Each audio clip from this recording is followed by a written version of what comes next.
Bom dia a todos. Vamos começar o painel número 9, doping e seus critérios de julgamento.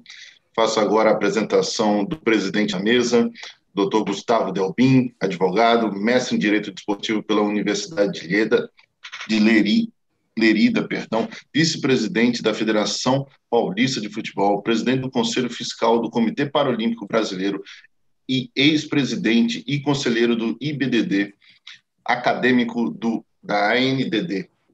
Bom dia, doutor Gustavo. Passo-lhe a palavra agora.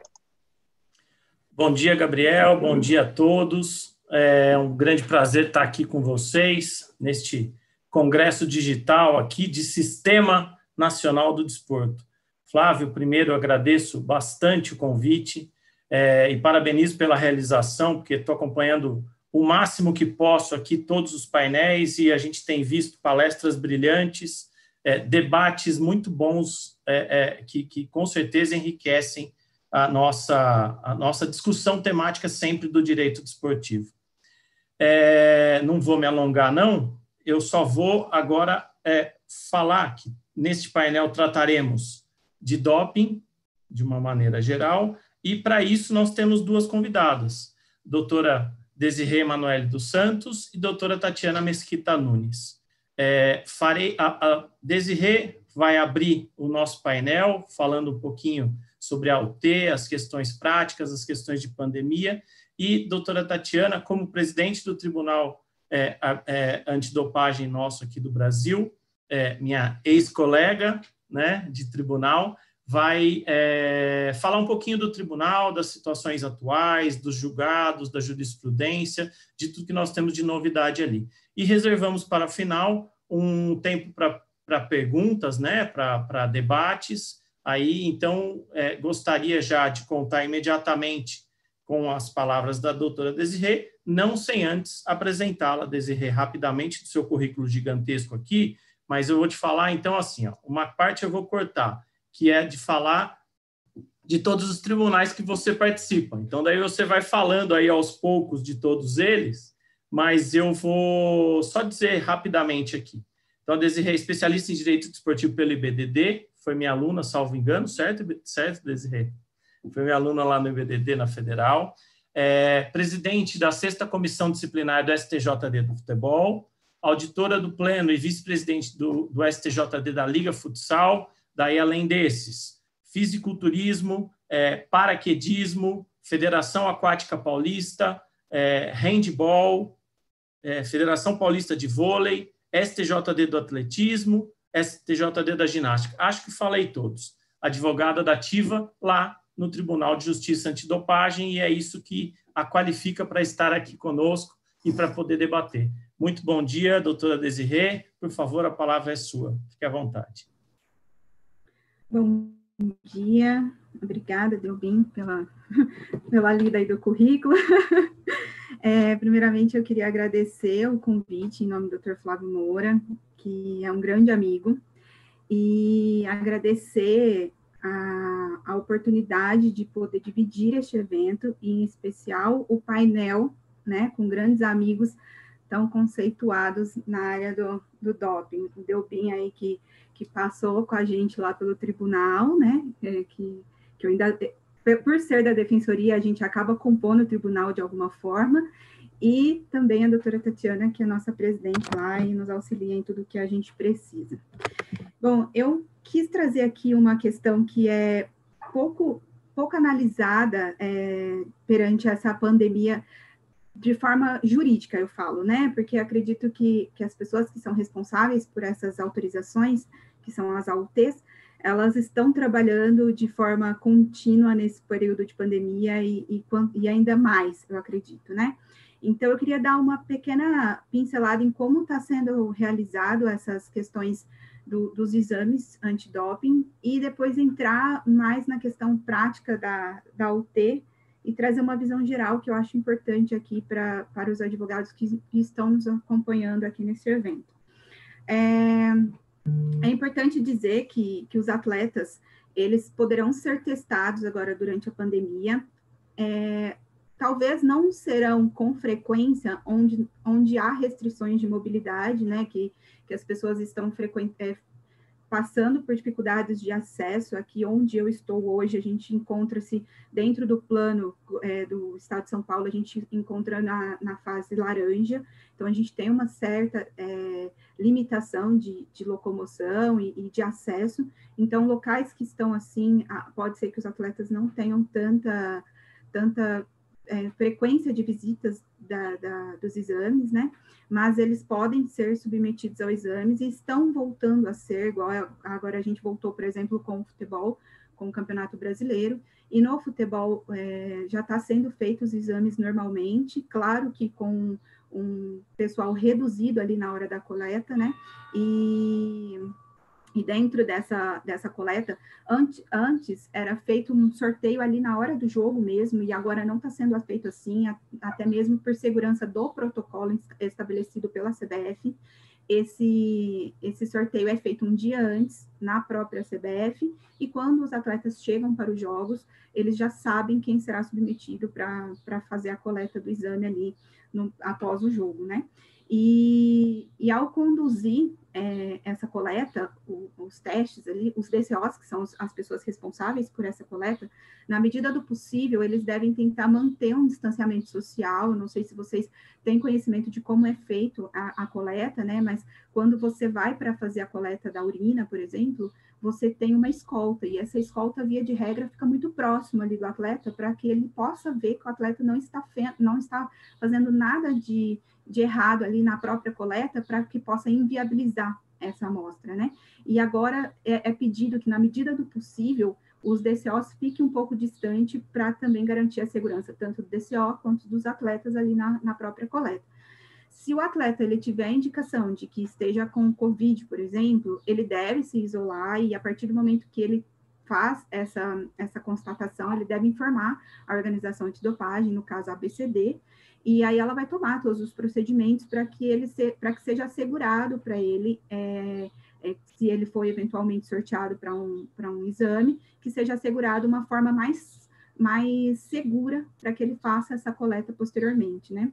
E se quando ele for notificado, ainda que ele não tenha informado ainda para a ABCD, ele pode informar o oficial de coleta, e para que possa ser ajustado esse plano ali na hora de fazer essa coleta mesmo, né?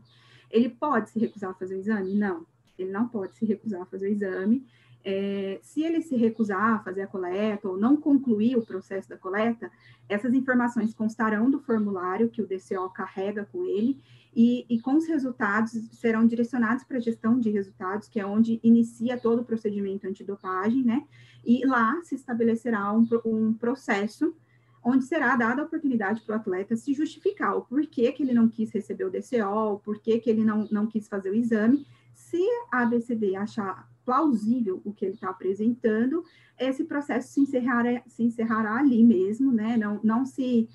Não infringirá uma situação que possa resultar numa infração antidopagem. Então, é importante que o atleta se sinta seguro ao se negar a fazer o exame. Eu achei que o DCO estava com febre, eu vi que ele não estava muito bem, não quis receber ele no local da minha casa, porque ele poderia me contaminar com qualquer outra coisa. Mas você tem que ter meios e provas para fazer essa justificativa posteriormente, senão você pode vir a responder por uma infração antidopagem. Caso o atleta tenha que utilizar de uma substância proibida em atendimento ao Covid, porque a gente sabe que o Covid é uma situação que a gente não tem uma solução ainda, a gente não sabe o que está sendo usado efetivamente para combater o Covid. Cada localidade utiliza de uma medicação diferente, e vê a reação do corpo, né, de cada um. Então, se por um acaso o atleta for submetido à utilização de uma substância proibida, que conste da lista proibida da UADA, a própria ABCD, ela indica que o atleta não se recuse ao tratamento. É importante assegurar que a vida dele está em primeiro lugar, né? Mas que após a utilização dessa medicação, ele solicite uma autorização de uso terapêutico, sendo ela anterior, caso dê para fazer esse pedido anterior, antes de usar a medicação, ou retroativa, de modo que ele fez o uso da substância e aí posteriormente ele vai lá e pede para a ABCD para ter essa autorização de uso terapêutico devido ao processo que ele utilizou para combater o Covid. E aqui que eu entro com as questões mais práticas que envolvem a autorização de uso terapêutico. E aí eu gostaria de passar aqui para vocês que a autorização para uso terapêutico de substâncias restritas e proibidas, ela tem por objetivo permitir que os atletas solicitem permissões de utilizar para fins terapêuticos, isso é importante dizer que é fins terapêuticos, substâncias ou métodos que estejam na lista divulgada pela UADA anualmente, né? Para que essa autorização seja concedida, o atleta ele tem que comprovar que a sua saúde seria afetada de forma significativa. Se ele não utilizar essa medicação, por exemplo, ele pode, em virtude do Covid, por exemplo, ele pode vir a falecer. Olha, a única medicação que pode fazer resultado no corpo desse atleta é essa, e ela tem uma substância proibida. Então, é importante ele comprovar que ele teria a saúde afetada caso ele não utilizasse dessa medicação. Que ele não terá nenhum ganho a mais do que o próprio corpo dele produziria ali naquela situação, de uma forma geral. Então, por exemplo, às vezes o atleta ele tem um nível abaixo de testosterona do que qualquer outro atleta. Então, ele não está em nível de igualdade com os demais, e a gente precisa garantir que essa igualdade seja concedida a esse atleta que, por algum problema de saúde, ele não consiga produzir naturalmente a testosterona. Então, você aumenta essa testosterona de modo que ela chegue num nível que está todos os outros atletas que ele está disputando. E deve provar que não há alternativa para uso, somente o uso dessa substância, que não há nenhum outro procedimento que possa ser feito senão esse.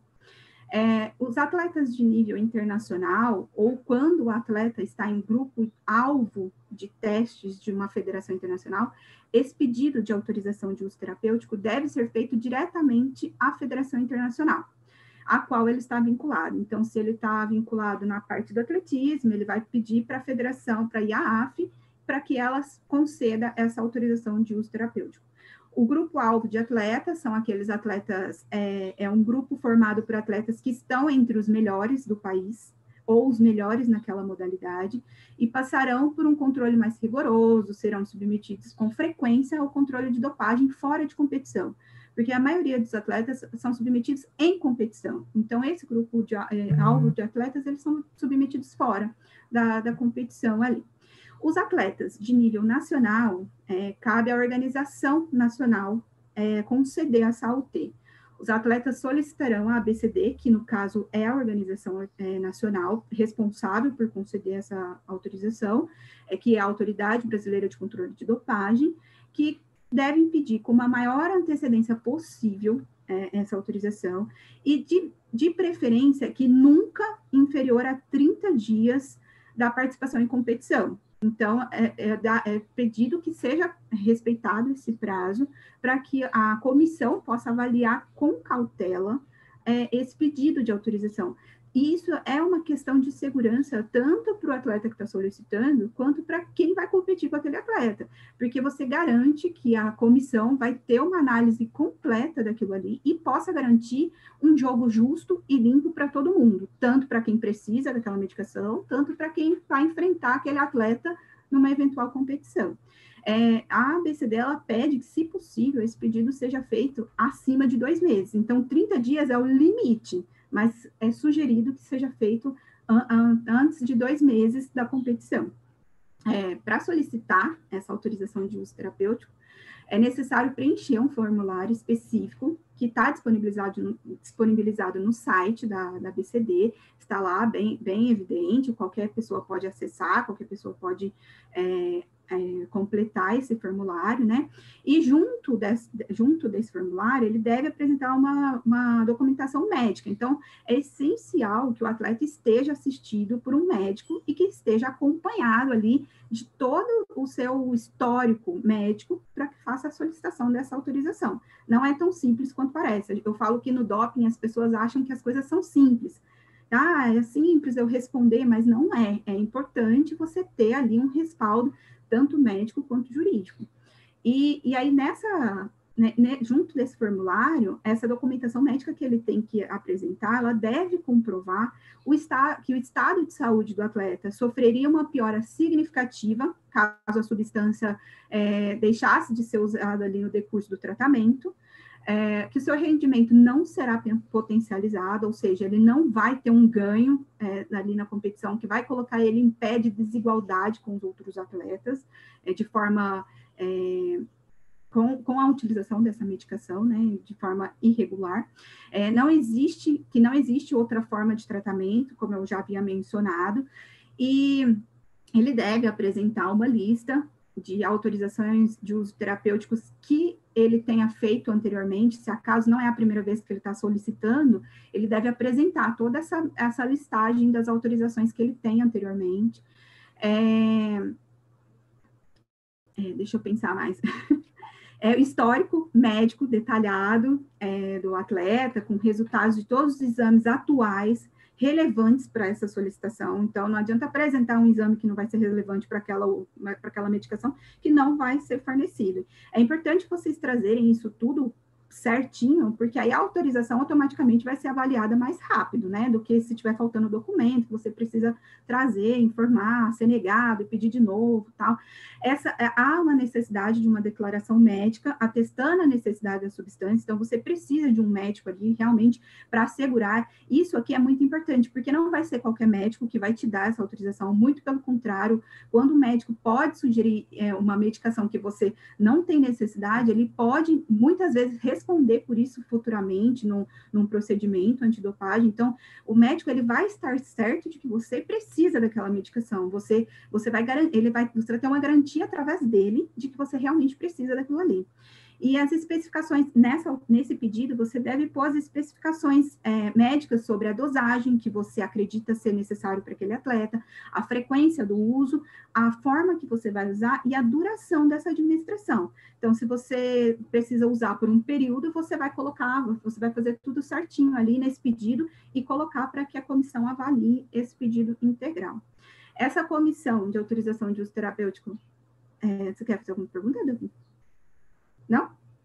Não, na verdade, Desirê, eu ia justamente falar, assim, só para também, não é te interromper, mas para te pedir, claro, para dizer sobre esta questão agora, com pandemia, por exemplo, o médico, neste caso, ele vai fazer esta situação do anúncio da necessidade do uso e vai deixar só por um período, mesmo agora durante a pandemia. Ou seja, o tratamento independe do período que a gente está.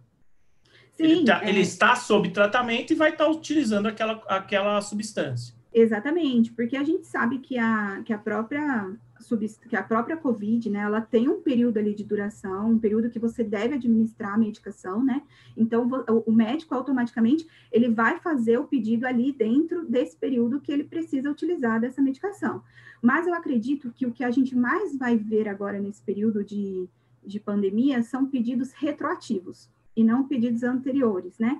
Então, você vai ali, depois que você administrou, você já vai ter um período fechado. Olha, eu administrei por 30 dias tal medicação, assim, assim, assim. Então, eu acredito que agora, nessa pandemia, a nossa realidade é retroativa e que aí eles conseguem especificar ainda melhor. Olha, eu usei a dosagem X, a frequência de uso foi 3 vezes ao dia, eu usei intravenosa, de forma pela veia e tudo mais, ou a duração dessa administração ainda que fala, olha, eu usei por 30 dias, porque o atleta demonstrou dificuldade disso, demonstrou dificuldade de respirar, porque a gente tem visto que algumas medicações, isso é importante trazer, porque eu tenho visto alguns estudos que há medicações que estão sendo utilizadas dentro do COVID, que estão trazendo alguns resultados como corticoides. E os corticoides a gente sabe que está ali na lista, né, da UADA. Então, é preocupante para um atleta que chega num nível de ser internado e ser administrada essa substância e depois ele responder por algo que ele não tinha condições de escolher, ele só tinha aquela oportunidade, ali as pessoas estavam lutando para salvá-lo, né? Então a gente tem que ter isso em mente com relação à questão COVID mesmo.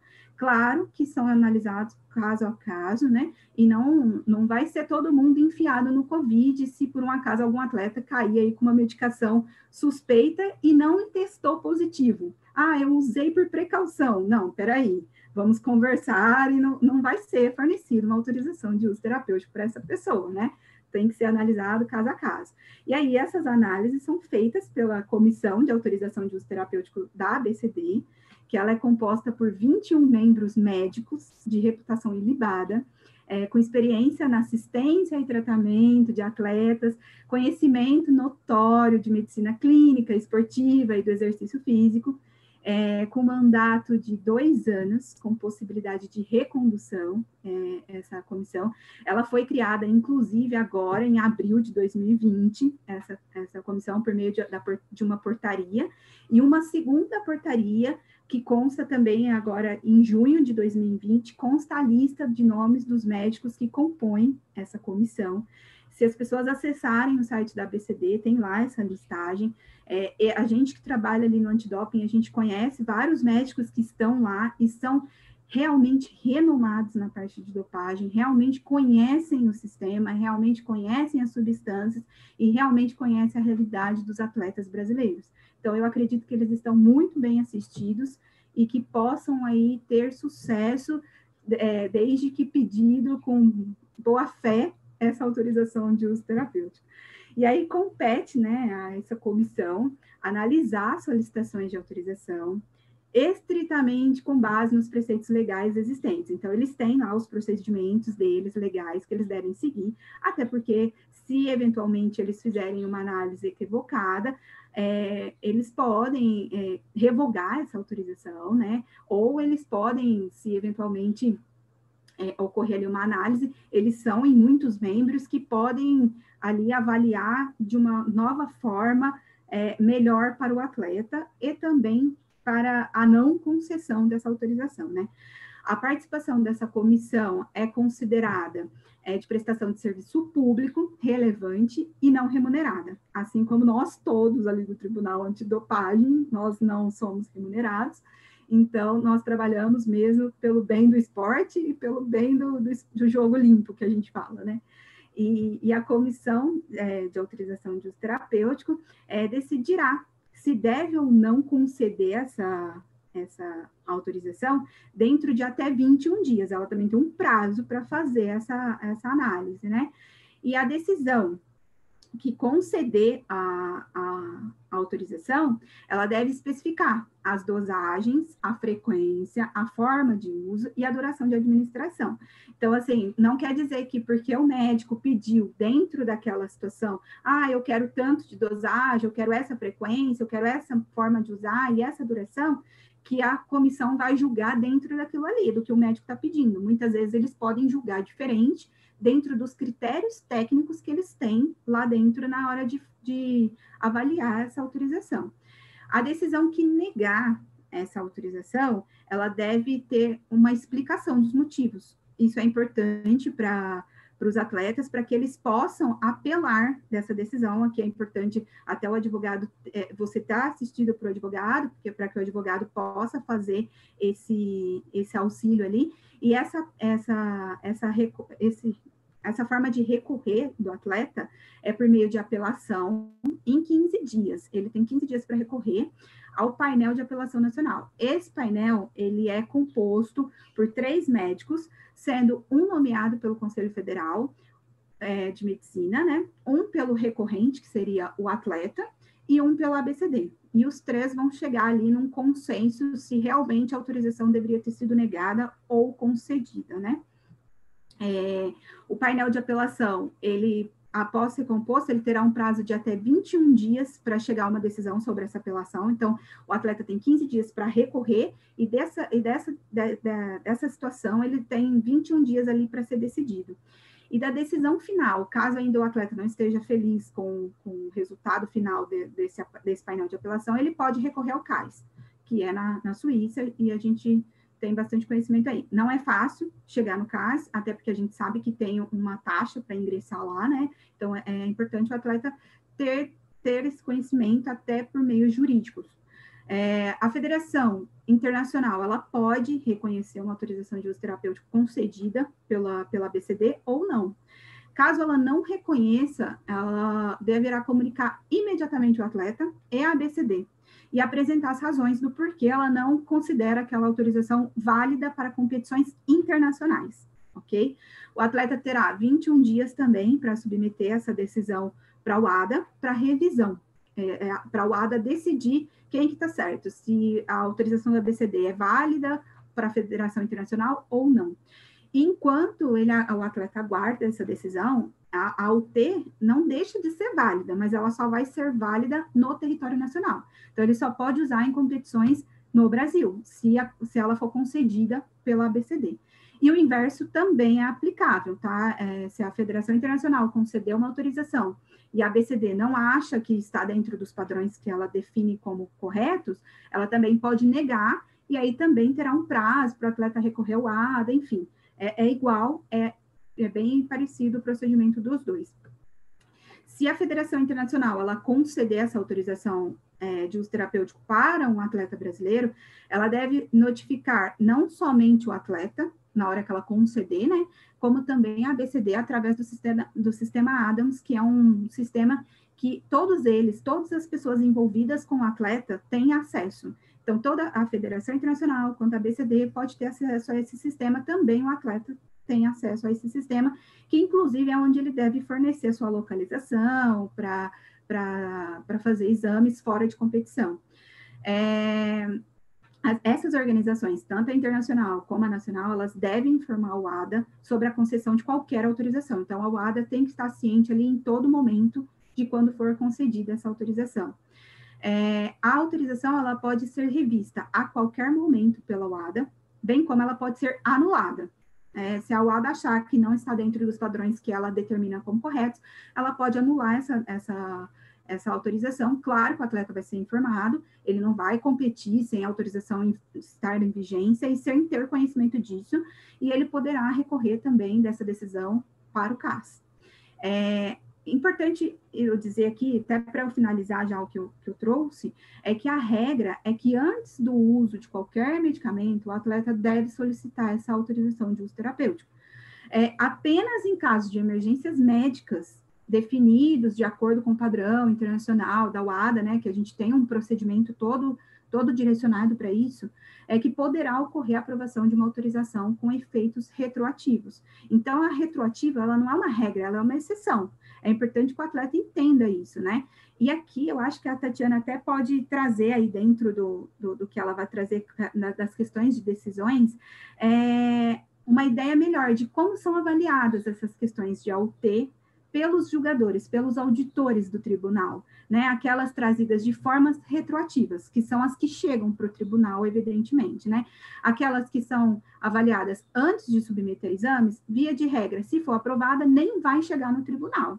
Mas se a AUT for posterior ao exame, como que o tribunal avalia isso? Essa AUT solicitada após o positivo do atleta. Ele teve a oportunidade de fazer o uso da medicação, aí ele teve um tempo que ele poderia ter solicitado essa autorização, ele não pediu.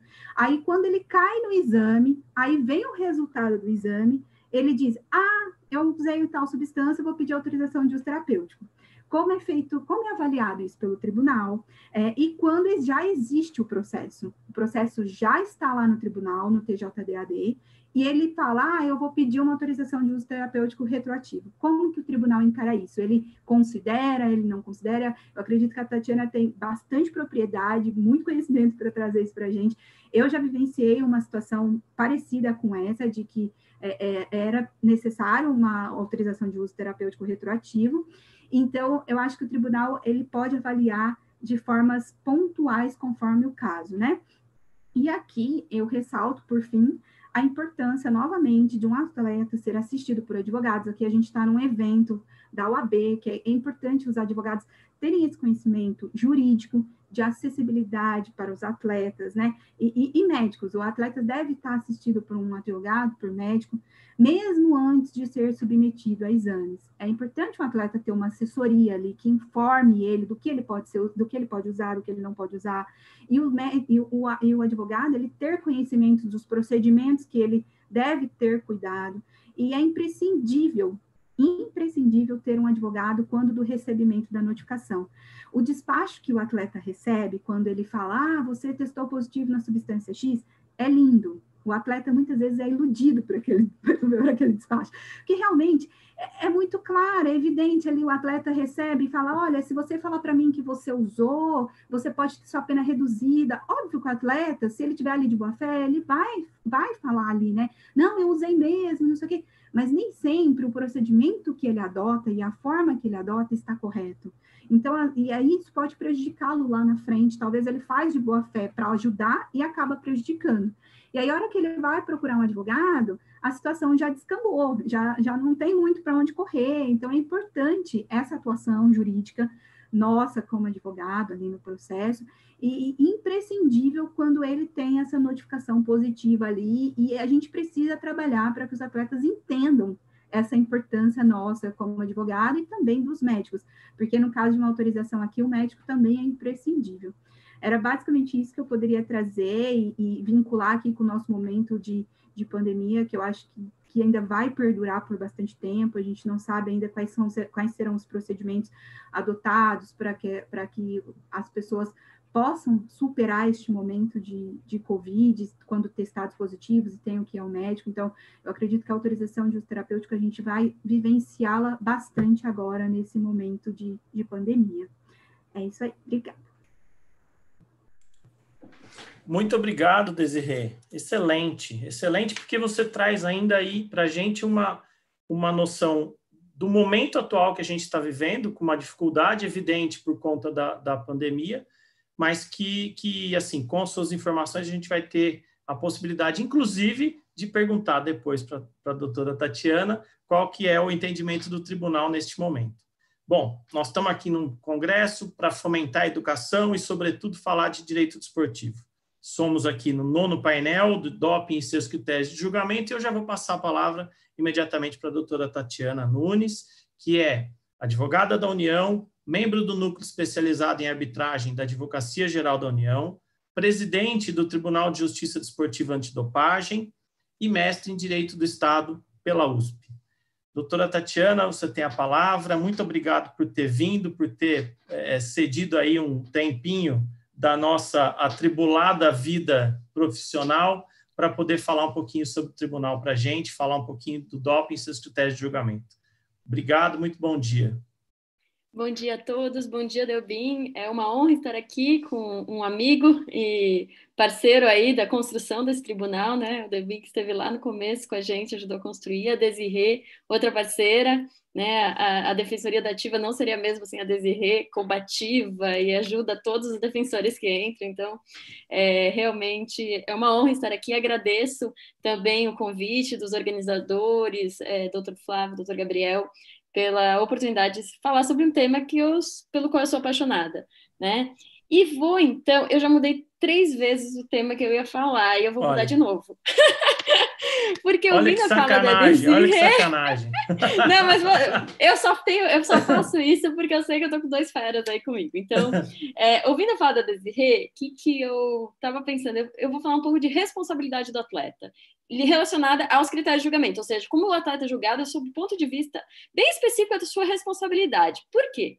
Existe uma grande discussão e, a meu ver, uma grande confusão dos limites e dos termos da responsabilidade do atleta em matéria de dopagem no esporte, né? A gente tem uma espécie de mantra de que haveria uma responsabilidade objetiva do atleta. E eu pretendo desconstruir esse mantra, porque, a meu ver, a gente não tem uma responsabilidade objetiva no Código Brasileiro Antidopagem. A gente tem uma responsabilidade estrita. E por quê? E qual é a grande, né, importância dessa diferença? Sim, a gente tem, no âmbito da dopagem, a gente tem uma mitigação do princípio da presunção de inocência? Nós temos. Nós temos pelo seguinte motivo: a gente começa o processo antidopagem com uma prova pré-constituída em desfavor do atleta, que é o exame positivo, em regra. A gente tem aí, né, 10 violações no código atual, a gente vai passar para 11 no código do ano que vem, mas a violação mais comum e que é mais julgada no tribunal é a presença da substância proibida no organismo, que ela é constatada por meio de um exame feito pela ABCD, exame para o qual vige uma presunção de que foi feito da maneira correta, seguindo todos os protocolos e procedimentos necessários. Então, o atleta já entra aqui, né, para ser julgado com uma prova pré-constituída muito robusta e muito difícil de ser superada. Mas por que isso não configura uma responsabilidade objetiva? O mantra da responsabilidade objetiva está calcado no artigo 9º, parágrafo 1º do Código, que diz que o atleta é responsável por aquilo que está dentro do seu organismo. Ele é, sim, responsável, mas ele também é responsável na medida da sua culpa. E por isso que, desde logo, eu afasto o conceito de responsabilidade objetiva. O conceito de responsabilidade objetiva no ordenamento jurídico brasileiro é um conceito em que há a análise meramente do nexo causal entre conduta e resultado, sem qualquer perquirição de culpa. A responsabilidade objetiva, ela prescinde de perquirição de culpa, não há a análise de culpa. O que não ocorre no doping. Na questão relacionada à dopagem, há sim uma análise de culpa. Evidentemente, o atleta tem a seu desfavor essa responsabilidade por tudo que está no seu organismo. Ou seja, há uma responsabilidade mais estrita do que em outras matérias, mas não há o afastamento total da culpa. Por que não há afastamento total da culpa? Porque a culpa vai ser um elemento central para a verificação de como esse atleta vai ser sancionado e se ele vai ser sancionado. Se a culpa é um elemento central para verificar se um atleta vai ser sancionado, quer dizer que a culpa, sim, é um elemento que faz parte da própria constituição da violação da regra de dopagem. E por que eu digo isso? Se o atleta, então, já fazendo um gancho com a fala da Desirê, se o atleta tem uma autorização de uso terapêutico, esse atleta, ele tinha a substância proibida no seu organismo? Tinha. Só que essa substância, por conta da autorização de uso terapêutico, ela era permitida. Então, ali nem sequer é uma questão de culpa, a meu ver, é uma excludente de licitude, para a gente fazer um paralelo com a própria questão, né, da teoria penal. Então, nesse caso, você exclui a própria ilicitude daquele fato. A partir do momento que o atleta tem no seu organismo uma substância, e aí uma questão importante, ela tem que ser consentânea à autorização de uso terapêutico. E por que eu digo isso? Não pode ser uma dosagem maior, não pode ser um período fora do período permitido.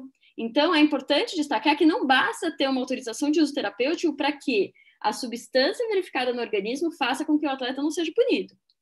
Essa substância tem que ser compatível com a dosagem e o período identificado na UT. Se o atleta tiver uma dosagem maior, ele pode, sim, mesmo com uma UT, sofrer uma punição. Esse é um ponto bastante relevante. Tá? Então, é nos limites da autorização, sempre. Se o atleta precisa de uma dose maior para o seu tratamento de saúde, ele precisa pedir uma autorização nova para que essa autorização seja renovada de acordo com o novo tratamento a que ele vai ser submetido.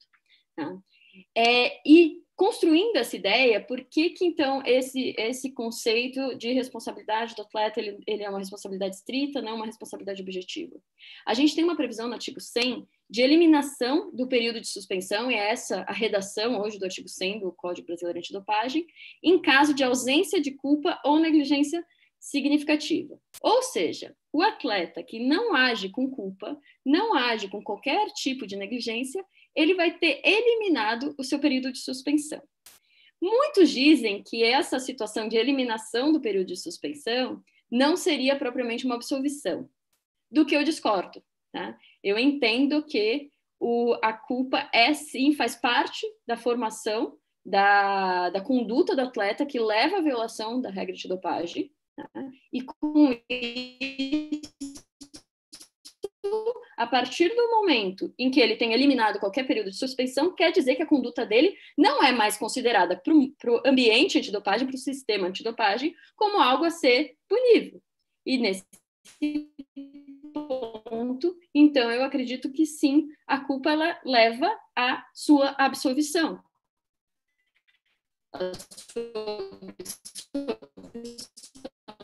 No caso, por uma ausência de culpabilidade. Né? Então, você teria ali uma excludente de submissão. Vocês estão me ouvindo? Alô? Oi, não, Tati, deu uma cortada, mas agora você voltou aqui com a gente. Tá, bom. Apareceu uma mensagem, internet instável. Ela deu uma, como se fosse gaguejou um pouquinho, deu uma travadinha, mas a gente te ouviu, pode continuar, não tem problema nenhum. Obrigado. Imagina, obrigada a vocês. Então, continuando. Então, esse artigo permite, então, que essa excludente relacionada à culpabilidade permita a absolvição do atleta. E quais são os casos em que há essa possibilidade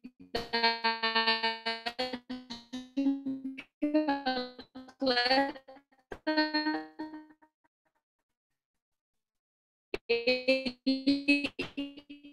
efetivamente seja eliminado qualquer período do doping, o atleta nunca é absolvido, ou que sempre o atleta vai sofrer uma sanção a partir do momento que ele tem a incorreto, né? Ele pode... Deu bem? Tati, ele cortou de novo, sim, ele cortou de novo, eu falei no meio, mas então até erro meu, porque se eu falo enquanto você tá cortada, você não vai ouvir só depois, então não tem problema nenhum. Continua. Eu acho que eu vou sugerir, Desirê e Gabriel, que nós estamos na sala do Zoom, para a gente tirar um pouco a imagem, para ver se fica mais leve para a Tatiana falar. O que vocês acham? É porque eu acho que minha internet também é instável aqui.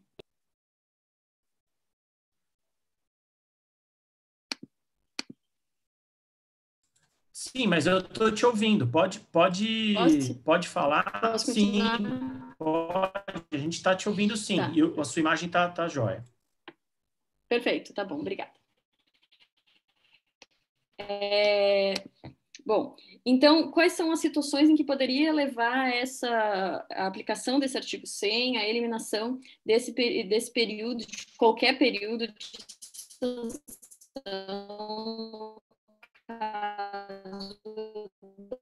da dopagem? Os casos de eliminação, mas também a hipótese de conhecimento do atleta. Então, o médico de confiança do atleta administrou sem o seu conhecimento, colocou aquela medicação junto com outras que o atleta tomava regularmente, sem o seu conhecimento, pode ser uma situação. Sabotagem praticada por outro atleta, por exemplo, então o atleta colocou na água do outro aquela substância, ou o caso mais comum, que é o caso da contaminação. Em relação à contaminação, há uma peculiaridade relevante, que é o seguinte, em relação a todos esses casos, na verdade, mas a contaminação acaba aparecendo mais nos julgamentos do tribunal. A contaminação, ela não leva simplesmente por ter sido consumido um produto contaminado, um suplemento contaminado, um medicamento contaminado, um alimento contaminado, não leva em si a eliminação do período de suspensão. Por quê? Porque também aí vejam como na dopagem a culpa e a negligência é relevante, volto a repetir. Também aí há uma análise de culpa ou negligência. Vai ser diferente a situação do atleta que, para entrar no caso dos suplementos, que é muito comum, comprou um suplemento que é um suplemento regularizado pela Anvisa, numa farmácia de confiança, com todas as especificações no rótulo, e ali havia uma contaminação que ele desconhecia, daquele atleta que comprou um suplemento num site duvidoso da internet, de procedência completamente duvidosa, que dizia que ia secar a barriga dele em 10 dias, né? Então, essa análise de culpa, ela também é realizada na aplicação de eventual eliminação por conta da contaminação. E o tribunal, e aí entro não só na minha opinião, mas na opinião, na jurisprudência do tribunal, tem seguido bastante à risca esses critérios e tem analisado caso a caso. É uma análise casuística e deve haver prova, a prova cabe ao atleta da contaminação.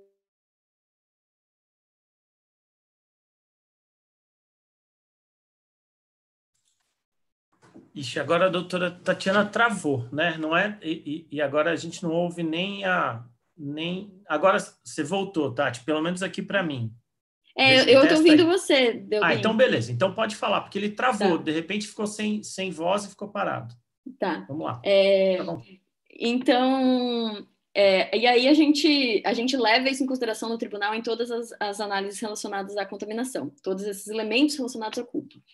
Bom, para finalizar, já que meu áudio não está muito bom, e de novo eu recebi a mensagem que a conexão está instável, eu não sei o que aconteceu hoje, mas vamos lá, vamos tentar finalizar. A gente vai ter uma situação, duas situações que são relacionadas a na verdade, não uma questão de culpa, mas uma questão de ausência de nexo causal, ou seja, né, uma eliminação da própria causalidade. Não foi o atleta que deu causa ao resultado doping, né? Uma delas é a eventual questão relacionada ao próprio controle, né? Então, o controle foi feito irregularmente, em desacordo a protocolos, a procedimentos. O tribunal nunca recebeu um caso como esse, eu parabenizo a ABCD, porque realmente nunca houve essa alegação no âmbito do tribunal de um problema no controle, mas em tese pode acontecer, tá?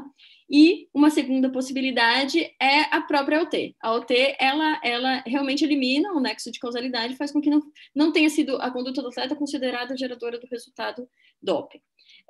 A questão da OT, como bem disse a Desirê, e aí fazendo um gancho na fala dela e falando um pouquinho sobre os pontos que ela levantou para mim, né, linkando essa questão, então, da responsabilidade do atleta, ela tem algumas peculiaridades. Em regra, a OT, como ela bem disse, não chega ao tribunal. Se há uma OT, a própria ABCD já verifica no âmbito do seu controle, né, do procedimento interno de controle, da fase interna do controle de dopagem, e nessa própria fase, esse caso é eliminado da análise e o tribunal sequer chega a conhecer. Então, nem sequer eu sei quantos casos há de resultados positivos em que há uma OT, porque não chegam ao tribunal. Chegam ao tribunal, sim, os casos em que há o pedido de OT retroativa, né? Ou que havia uma OT de uma federação que a ABCD não tinha conhecimento, eventualmente o atleta não informou no âmbito da gestão de resultados e chega ao tribunal também, né? Então, são casos esporádicos, mas esses casos eles são bastante relevantes, né? E vou pegar duas situações que são bastante relevantes. Uma primeira, que é o caso que a Desirê falou, é o pedido de OT depois de ter sido submetido ao exame, né? O que esse pedido enseja. Eu acho, Delbin, que você não, você tinha saído de um caso que a gente teve do automobilismo que foi relativo a isso. Eu não sei se você se lembra. Foi o primeiro cara que eu presidi depois da sua saída, na verdade, na primeira Câmara. E esse caso, ele foi um caso muito, muito interessante, porque houve justamente isso, né? O atleta, ele fazia uso de um medicamento por conta de uma condição de saúde, ele foi pego no exame, pediu OT retroativa e ganhou a OT retroativa, mas não para o período anterior ao exame de controle, foi só para dali para diante. Porque se entendeu nesse caso que ele deveria ter pedido antes, que ele não tinha motivo, não era uma emergência médica, como disse a Desirê, para que ele fizesse uso da OT retroativa, que ele deveria ter sido diligente, ele já fazia o tratamento, foi comprovado que ele fazia o tratamento há 3 anos, eu acho, um período longo já, e que ele simplesmente foi negligente no não pedido de OT. Nesse caso, né, já te passo aí, Delbin. Nesse caso Era justamente para perguntar. Nesse caso, eu queria saber qual tinha sido a punição. Acho que é isso. Então, eu não lembro exatamente o quantum da punição, mas ele foi punido. E esse caso já era uma substância especificada, né? Porque se fosse não especificada, o fato de garantir uma OT faria com que se demonstrasse a ausência de intenção de dopagem, né? Então, reduziria bastante a pena. No caso da especificada, já tem essa presunção de ausência de utilização para fins de dopagem. Então, essa presunção foi, então, confirmada a partir do momento que ele ganhou a OT. Foi verificado que a dosagem utilizada era compatível com a OT que foi dada, ou seja, ele teve uma diminuição bem significativa do seu período de suspensão. Foi algo entre 6 meses e 1 ano, mas eu não me lembro exatamente qual foi o período que foi dado para ele, tá? Porque nesse caso era muito interessante, eu botei aqui um alarme para eu controlar meu tempo, então pronto. Nesse caso, eu estou terminando. Nesse caso foi bastante interessante porque a substância, para aquela determinada modalidade, ela era uma substância que assim, poderia influenciar se fosse numa outra dosagem. Então, foi um caso que a gente discutiu bastante essa questão, mas a gente entendeu que a partir do momento em que a dosagem era compatível com a OT, demonstrava que o atleta, ao utilizar a substância, não é que ele passava a ficar acima dos demais, mas ele tinha uma condição que deixava embaixo e ele, na verdade, equalizava com os demais. Então, com isso, diminuía a sua culpabilidade e demonstrava que ele não utilizou para fins de dopagem. Um outro caso interessante, né, sobre essa questão da OT, é um caso que não foi julgado ainda, então não vou poder dizer qual foi o resultado, mas só para deixar um alerta para os atletas, que é um caso que eu, como presidente, analisei para fins de análise da suspensão preventiva, que a atleta, ela teve uma situação de emergência, teve uma lesão, ela pediu a OT logo em seguida, só que ela não esperou o resultado e continuou jogando no campeonato. E ela foi pega no exame justamente entre o pedido da OT e o resultado. Ou seja, ela ainda não tinha o resultado e foi pega. Se ela tivesse ganho a OT, o problema dela estava resolvido. Só que o que aconteceu? A comissão disse que o tratamento não era o mais adequado, porque era um tratamento com corticoides e que havia uma alternativa de tratamento. Então, essa atleta está aguardando ser julgada pelo tribunal nessa situação bastante peculiar. Então, isso fica já, para terminar minha fala, um alerta. Se o atleta, ainda que numa emergência, ainda que o médico tenha dado a receita, se ele pediu OT, aguarde o resultado, não conte com o resultado. Porque é muito comum que a comissão de OT, ela diga que há um tratamento alternativo, que não utilize de qualquer substância da lista e que esse tratamento é preferencial sempre e por isso ela não vai dar OT nesses casos e o atleta vai ficar, como essa situação dessa atleta, vai ficar numa situação muito ruim porque vai ser julgado, né? E pode sofrer alguma suspensão, não posso adiantar como vai ser, a Câmara ainda vai julgar esse caso, mas né, pode acontecer de sofrer uma punição numa situação como essa. Então, esse é um caso que fica um alerta para os atletas, né, porque ela realmente ficou numa situação muito ruim, ela continuou o campeonato. Inclusive, a própria comissão falou que ela sequer deveria ter sido liberada para o jogo, porque ela estava com a lesão ainda, né, e tomando corticoide e tal, não deveria. O médico está no processo, foi denunciado pela procuradoria, por isso que acabou demorando. Então, botaram o médico também no processo. Então, os médicos também, né, tem que ter essa... E saber que no tribunal, né, eu falei de responsabilidade do atleta, mas a responsabilidade recai sobre atleta, pessoal de apoio, a gente já julgou técnico, médico, massagista, dirigente. Então, assim, é importante que todos saibam que tem responsabilidade no âmbito da dopagem. Então, é isso. Agradeço desculpas, falhas técnicas, mas obrigada aí pela oportunidade. Fico aguardando as perguntas. Eu vi que tem algumas aqui no nosso chat, Delbin, mas aí você direciona. Não, tem várias já. Muito obrigado, foi muito elucidativo. A situação de cair um pouquinho a internet faz parte, porque senão não funciona, né? Se a gente não tiver um probleminha de internet, nunca não vai precisar de nós aqui, o computador vai sozinho. Deixa eu falar uma coisa, Tati, obrigado mesmo, foi sensacional, foi excelente, ainda mais com as mudanças, né, propostas pela nossa outra debatedora. Deixa eu fazer o seguinte, eu tinha uma pergunta que eu tinha separado, mas eu estou achando que nós não estamos com tanto tempo assim, né? Eu perguntei para o Flávio aqui no chat qual que é o nosso horário. Me responde aí, por favor.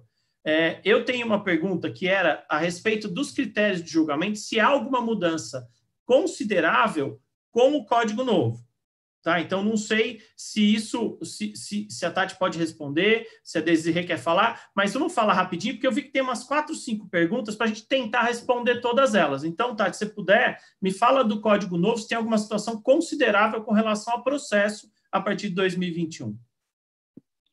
Delbin, em relação a essa questão da responsabilidade do atleta, meio que permanece a mesma coisa. Só que tem uma situação que eu acho que é relevante, que aparece o conceito de atleta recreativo, né? Então, a gente passa a ter uma categoria de atleta que vai ser mitigada, justamente esse princípio da responsabilidade estrita passa a ser mitigada para o atleta recreativo. Quem vai ser ainda é uma construção que vai ser feita jurisprudencialmente, provavelmente, mas esse é um ponto que eu acho que é relevante. Sendo bastante objetiva.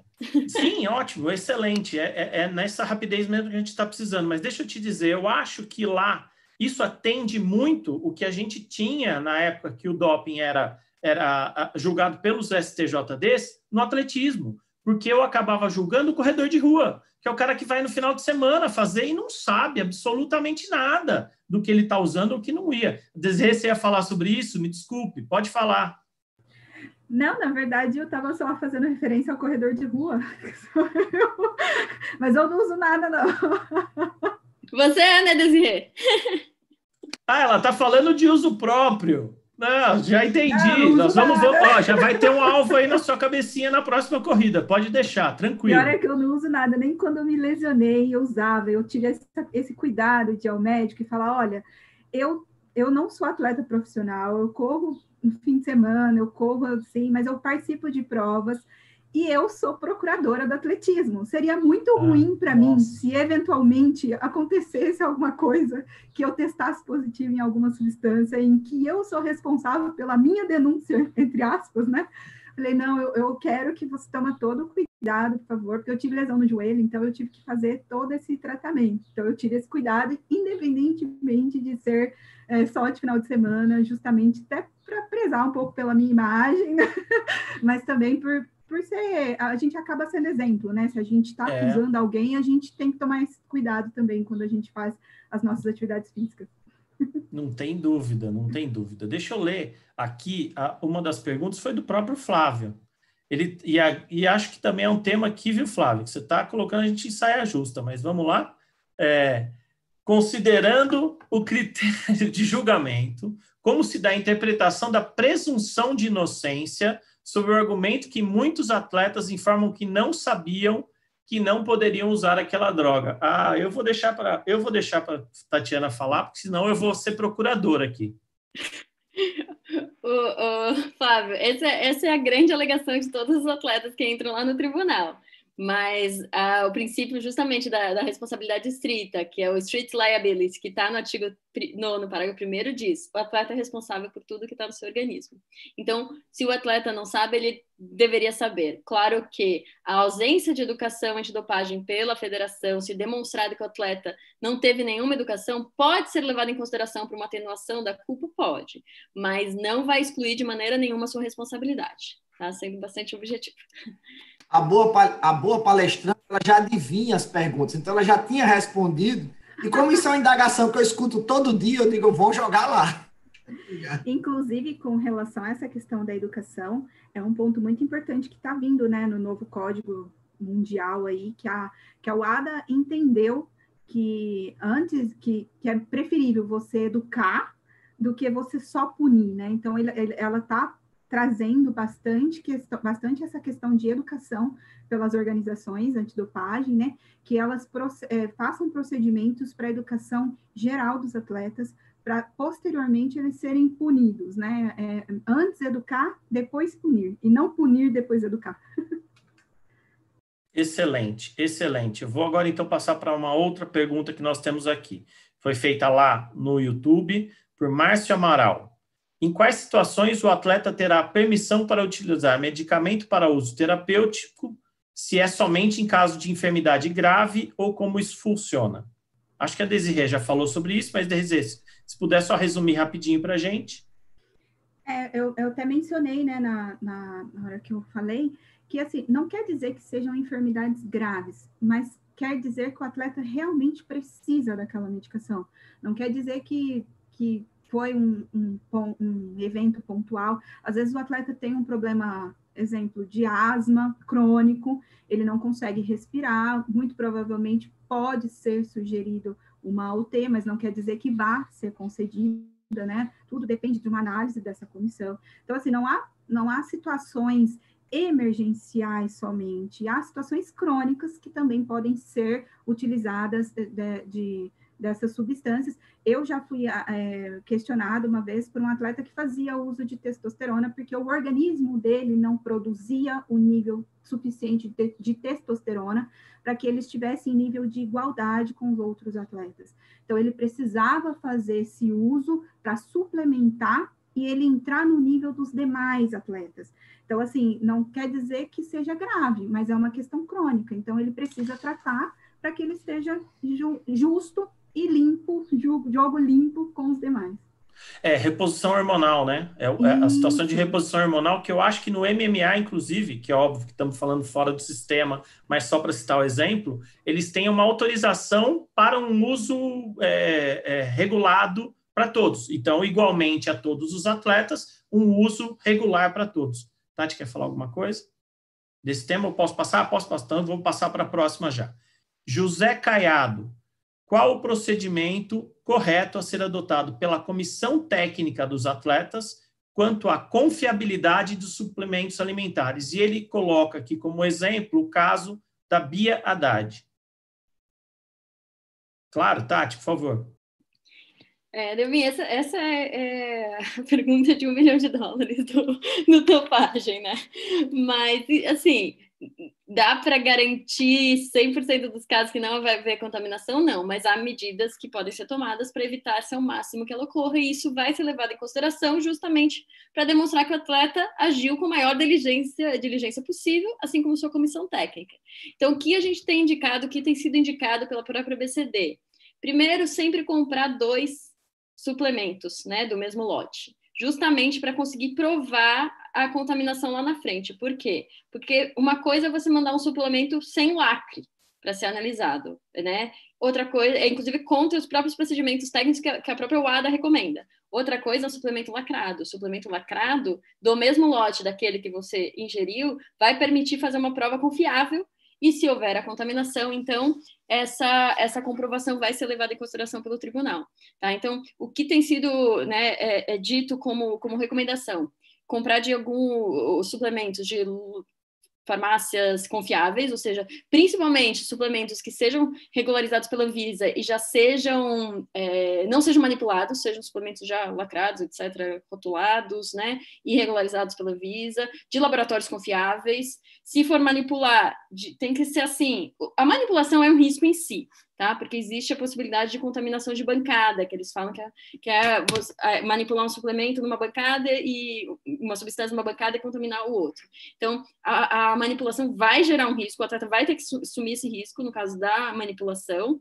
O suplemento de farmácias confiáveis que já seja rotulado e não seja manipulado, o grau de risco diminui bastante, mas, de qualquer forma, comprar sempre os dois, ter do mesmo lote dois frascos, para que, caso seja necessário o exame de contaminação, haja um frasco de contraprova. Eu acho que, da minha parte, seriam essas recomendações. Desirê, você que é advogada aí dos atletas, você tem mais alguma coisa? Não, é basicamente dentro disso mesmo, comprar esses dois suplementos, até porque a ABCD soltou um novo procedimento, né, para análise desses produtos contaminados, e ela não recebe produto aberto mais. Então, se não houver um lacrado, você não vai conseguir fazer a prova. Pela ABCD, não.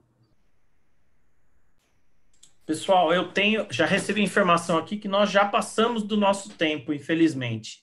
Eu tenho algumas outras perguntas aqui que foram mandadas pelo YouTube, mas a gente pode mandar para as palestrantes e daí, se puderem, elas respondem para a comissão organizadora, tá bom, Flávio? Flávio, você me deu a incumbência de fazer um sorteio. Aqui, pelo que vocês me mandaram aqui pelo sorteador, são as pessoas aqui do nosso YouTube. O que vai ser sorteado é a Revista Brasileira de Direito Desportivo, né, número 28, que foi a edição especial dos 15 anos do IBDD, e que, assim, foi, modéstia à parte, uma revista fantástica. E eu vou ver aqui o nome que vocês pediram, que me deram aqui pelo sorteador: Bianca Costa de Oliveira. Bianca Costa de Oliveira. Então, eu vou pedir para a Bianca entrar em contato com a comissão organizadora pelo e-mail congressosdn@gmail.com para passar os dados para que eles possam, então, enviar para você a revista do IBDD. Gente, agradeço muitíssimo, muitíssimo, muitíssimo mesmo, Desirê e Tatiana. Foi um grande prazer estar aqui com vocês. A gente debater esse tema de doping me dá saudade, né? Só que a lei precisa mudar para a impossibilidade do gestor atuar na justiça desportiva. Eu estou com muita saudade da justiça desportiva, porque no meu currículo a doutora Desirê era pequena, né, doutora? Porque eu participei, acho que, de uns 20 tribunais na vida, e gosto muito, desde o início mesmo da minha carreira, 20 anos atrás, eu era apaixonado pela justiça desportiva, e hoje o máximo que eu posso fazer é mediar um painel entre sumidades, né, e aprender mais, porque não tenho mais como estar lá, a não ser como defensor. Estou achando que eu vou fazer uns bicos de advogado, viu, Desirê? Vou lá fazer umas defesas na justiça antidopagem. Doutora Tatiana, muitíssimo obrigado, foi uma aula de verdade. Doutora Desirê, muito obrigado por trazer as questões práticas, que não tem manual nenhum, não tem livro nenhum, a gente precisa muito de ter isso, e esse é o meio ideal para a gente debater. Doutor Flávio Moura, doutor Gabriel, Ordem dos Advogados de Alagoas, IBDD, Academia Nacional de Direito Desportivo, IIDD, as comissões de Direito Desportivo, agradeço muitíssimo ao convite, a oportunidade de estar aqui discutindo. Devolvo a palavra para o nosso presidente, Flávio Moura. Muito obrigado, Flávio. Gente, muito rapidamente, eu fiquei encantado e superou minhas expectativas. Como o Delbin, ele foi cirúrgico como sempre. O que nós ouvimos aqui não tem nenhum manual, nenhum curso. Obrigado a todas, obrigado ao meu querido amigo presidente, Delbim, eterno presidente do IBDD e nosso professor. Um abração para todos. Pediram, Flávio, uma coisa, pediram para repetir o e-mail. Congresso... Pode deixar lá no chat, eu coloco lá no chat, mas repita, se quiser. congressosdn@gmail.com. Só cumprindo as ordens aqui do ponto eletrônico. Tchau, gente. Obrigado. Um abração. Tchau, tchau.